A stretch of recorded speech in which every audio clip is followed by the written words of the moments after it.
صباح الهنا على احلى متابعين في الدنيا. يوم جديد وفيديو جديد. يلا حبايبي كده، لو اول مره تشوفوني يا ريت كده تنوروني باشتراك حلو زيكم، ومتنسوش تفعلوا الجرس على كلمه الكل عشان اي حاجه بننزلها يوصلكم اشعار بيها يا احلى متابعين في الدنيا. وبالله عليكم حبايبي ما ننساش نعمل لايك للفيديو عشان الفيديو يترفع معانا والقناه كده تكبر بيكم ان شاء الله يا احلى متابعين. النهارده بقى كده يا حبايبي هنعمل غدا بسيط، الاكل التقليدي بتاعنا زي ما انتوا شايفين كده. بقى عندي كده خضار، يعني كوستين على بطاطسايه، عندي بصلتين كده هاخد منهم بصلايه، كام فص توم، ومطلعه بقى كده كيس صلصه من الفريزر.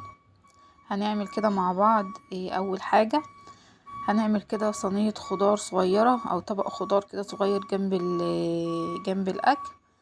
كان في شوية بسلة بجزر برضو في الفريزر، طبعا البسلة طلعت بس كان عندي شوية في الفريزر.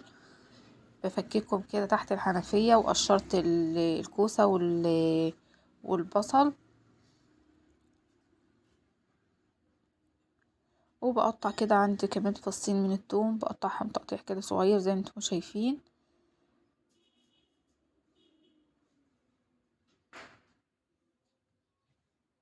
طبعا لما بنحط كده فصين توم في الخضار بيخليه طعمه حلو. وعندي البصلاية برضو كده بنقطعها كده زي نظام كده طرنشات،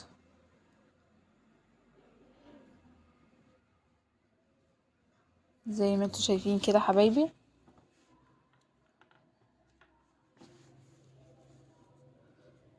واحدة واحدة كده مع بعض. وبنقطع برضو الكوسة قسمتها كده نصين وبقطعها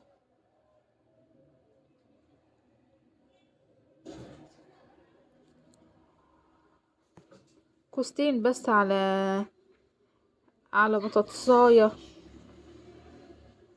هيعمل معانا كده الصينية الحلوة اللي انتوا شايفينها دي. وبطاطساية كده كبيرة يا حبايبي بنقطعها برضو كده مكعبات. هتشوفوا الكمية البسيطة دي هتطلع لنا صينية حلوة. وادي البسلة بالجزر خلاص. الخضار المشكل الجميل ده، طبعا لو عايزين تحطوا فاصوليا خضراء بتحطوا الخضار اللي انتوا عايزينه او اللي انتوا حابين تضيفوه بتضيفوه. ممكن تحطوا بروكلي، اي خضار انتوا عايزينه بتحبوا تضيفوه عليه. حط بقى رشة الملح، رشة الفلفل، رشة البهارات، مكعب مرقة تحطه برضو بتخليها طعمها حلو معانا.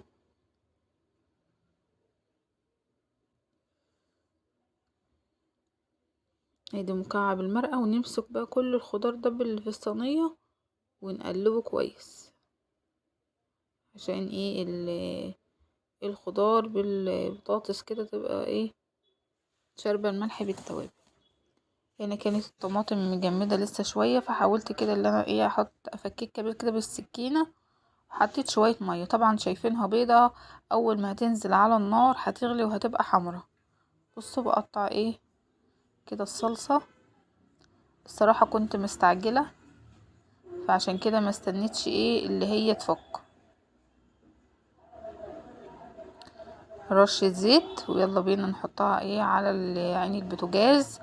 وهنا حلة سخنة كده سبتها تغلي،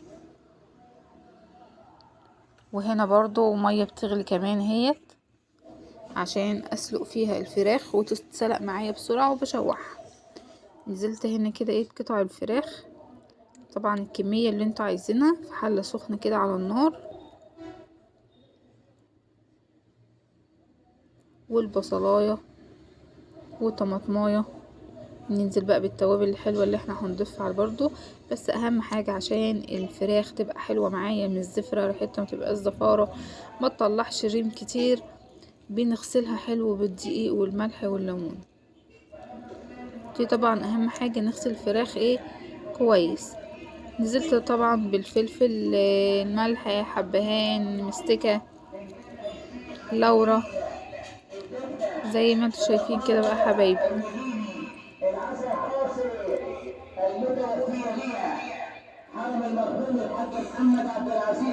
ونزلت كده برشة كده من الملح. وهقلب برضو كده عشان تتشوح معايا من فوق ومن تحت.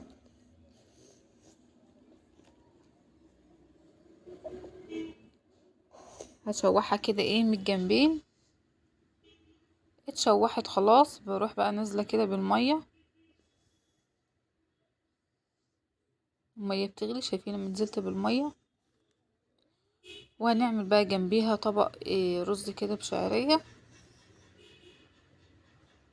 هنزل كده بشويه شعريه، وكان متبقي عندي كده او في التلاجة شويه رز برضو، هضيفهم عليهم بعد ما يستوي. هنحمر الشعريه يا حبايبي لحد ما تاخد بقى اللون الذهبي. شايفين الفراخ مش مطلعه ريم ولا اي حاجه، عشان غسلينها كويس. وبصوا صينيه الخضار، شايفين احمرت ازاي عشان الطماطم فكت معانا.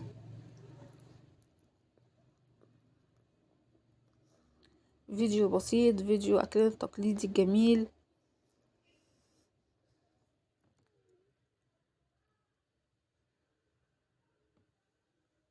نقلب كده تقليبه في التانية لحد ما تاخد لون، ما نسيبهاش عشان ما تتحرقش من تحت كده او من الجناب، وتبقى بايه في شعريه معانا واخده لون والشعريه لا. فنفضل نقلب فيها كده حبايبي عشان تبقى واخده لون واحد. نزلت كده بالرز بعد ما اتغسل، وهقلب. نحط بقى الملح،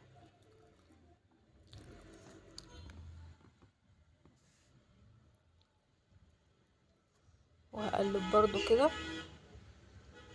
وننزل بالمية لحد الرز ايه ما يستوي معانا. مهدية طبعا على الفراخ خالص، عشان خلاص ده يعني قربت تستوي، وهطفي عليها النار. ومهدية برضو على صينية الخضار، حابين تدخلوها الفرن زي ما انتوا عايزين.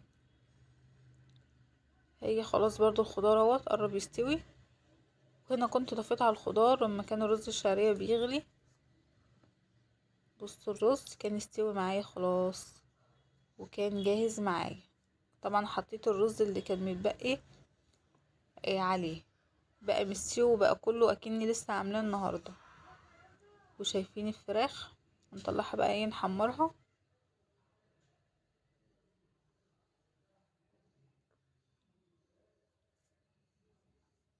فيديو بسيط، يا رب كده يكون من اعجابكم يا حبايبي، او اعتبروه كده فيديو تشجيعي.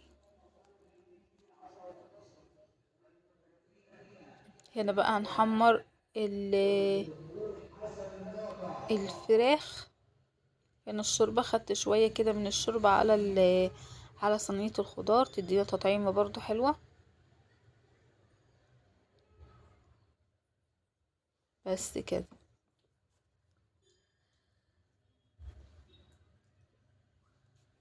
الزيت كان بيسخن معايا، هنزل بالفراخ كده بعد ما سخن.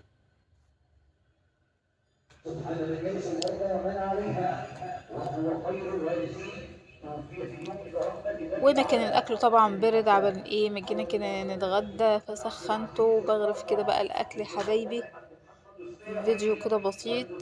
نعمل بقى شوربة كده على القد عشان تبقى الشوربة مركزة كده وحلوة.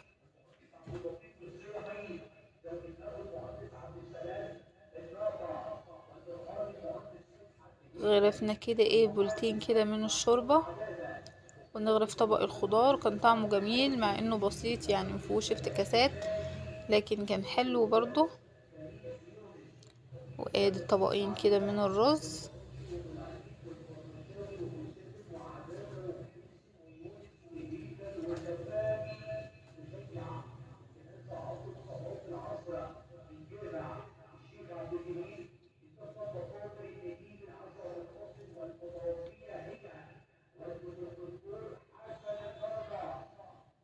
لايك وشير يا احلى متابعين.